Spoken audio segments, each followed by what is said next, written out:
Hi friends, welcome to my channel. আমরা সবাই জানি স্কুল সার্ভিস কমিশনের রায় যেমন, অর্থাৎ এসএসসি 2016 রায় যেমন রিজার্ভ হয়েছিল, তারপরে জাজমেন্ট আমাদের প্রকাশ্যে আছে তার 3রা এপ্রিল 2025, তেমনি ডিএ মামলারও কিন্তু জাজমেন্টটা রিজার্ভ করা হয়েছে। আসুন একটু আইনি ব্যাখ্যা জেনে নিই যে এই জাজমেন্ট রিজার্ভটা কী জিনিস, কখন এগুলো হয়, কী জন্য হয়। সুপ্রিম কোর্টের আইনি ব্যাখ্যা বলছে, a reserve judgement is a legal practice where after a hearing concludes the জাজ decides to delay delivering the final decision to allow for further careful deliberation and consideration of the case facts. অর্থাৎ এই যে DA মামলা, এরকম SSC 2016 মামলা ছিল অনেক বড় মামলা।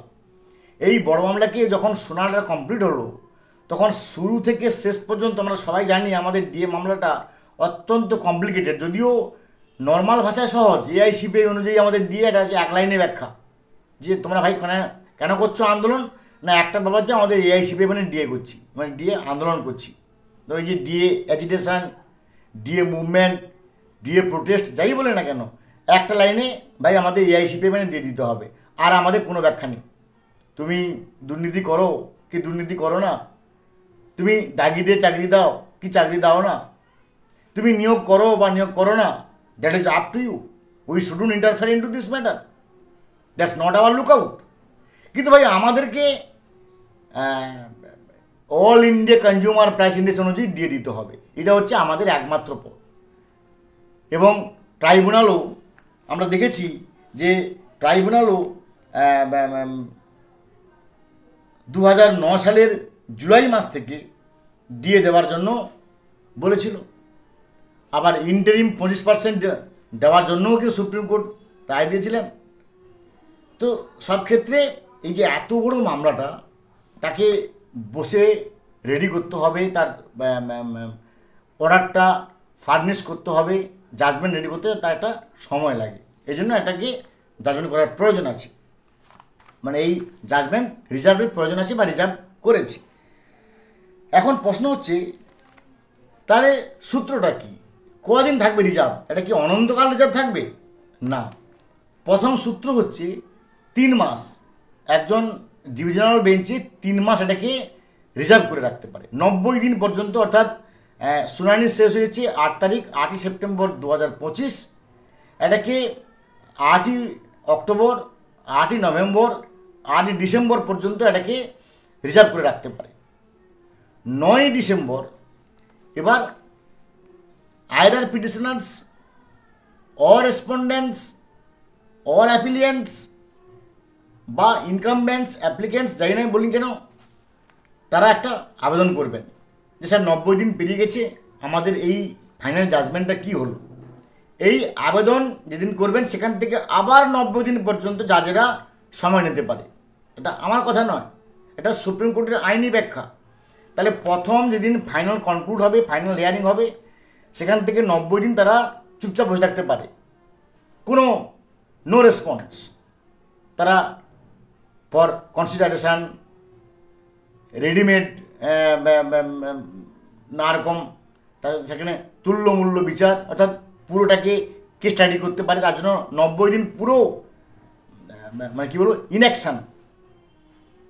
90 দিন পরে যখন আবেদন করা হবে যে কোনো তরফ থেকে, either from petitioners or from appellants বা respondents, addition parties, whatever it may be, তখন আবার 90 দিন একটা স্প্যান অ্যাক্টিভেট হয়ে যাবে। তার মানে যদি 9ই ডিসেম্বর, কারণ 8 সেপ্টেম্বর, অক্টোবর, নভেম্বর, ডিসেম্বর, তাহলে 9ই ডিসেম্বর যদি আমরা অ্যাপ্লাই করি, যেহেতু আমরা ডিএ মুভমেন্ট করছি, তা সেখান থেকে আবার 90 দিন একটা মানে উইল বি রিজার্ভ। অর্থাৎ 8ই জানুয়ারি, 8ই ফেব্রুয়ারি, 8ই মার্চ, এটার আইনি ব্যাখ্যা। এবার 3 মাস 6 মাস 180 দিন পেরিয়ে গেল, এরপরে কি? অর্থাৎ 8ই মার্চ 2026 পর্যন্ত হয়ে গেছে 180 দিন যে tenure, maximum tenure of supreme court 180 দিন করতে পারে। তারপরে আবার আমাদেরকে ফ্রেশ অ্যাপ্লিকেশন করতে হবে, ফ্রেশ অ্যাপ্লাই করতে হবে যে ফাইনাল জাজমেন্ট আসছে না, মানে তার নিশ্চয়ই কোনো কোনো একটা সমস্যা। তখন আমরা বলতে হবে যে প্রেয়ার ফর ফ্রেশ হিয়ারিং, যে তাহলে একটা ফ্রেশ হিয়ারিংয়ের জন্য একটা অ্যাপ্লিকেশান। তখন আবার একটা বোর্ড কনস্টিটিউট করা হবে, কনস্টিটিউশন মানে একটা কনস্টিটিউট করে আবার একটা ফ্রেশ হিয়ারিংয়ের ব্যবস্থা করা হবে। এগুলো তার আইনি ব্যাখ্যা। এবার এটাই কি প্রথম, নাকি এসএসসি 2016 এটি কি প্রথম, না এর আগে রিজার্ভ রয়েছে? এর আগে অনেক রিজার্ভ হয়েছে, তার এরকম ব্যাখ্যা আছে। যেমন Anil Rai versus state of Bihar, Bihar সরকারের সঙ্গে অনিল রায় বলে একজন ব্যক্তির একটা মামলা হয় 2001 সালে, যেটা প্রায় 2 বছর পরে তার জাজমেন্ট বেরোয়। তারপরে বিজেপির কৈলাস বিজয়বর্গীয় বলে একজন লোক আছেন, সেই কৈলাস বিজয়বর্গীয় তিনার একটা মামলা হয়। সে কী মামলা আমরা সবাই জানি, আর অনলাইনে আমি বলবো না, সেটা সবাই আমরা সার্চ করলে বুঝতে পারবো। তো সেই বিজেপির কৈলাস বিজয়বর্গীয়র মামলা 17 মাস পরে তার জাজমেন্ট বেরোয়। দিল্লি হাইকোর্টের LG appointment of alderman to the MCD, অর্থাৎ নগরপাল নিয়োগের একটা মামলায় দিল্লি কোর্ট তার 15 মাস পরে রায় দেয়। আবার সুরেশ কুমার কৌশল ভার্সাস নাজ ফাউন্ডেশন 2013 সালে 21 মাস পরে তার জাজমেন্ট বেরোয়।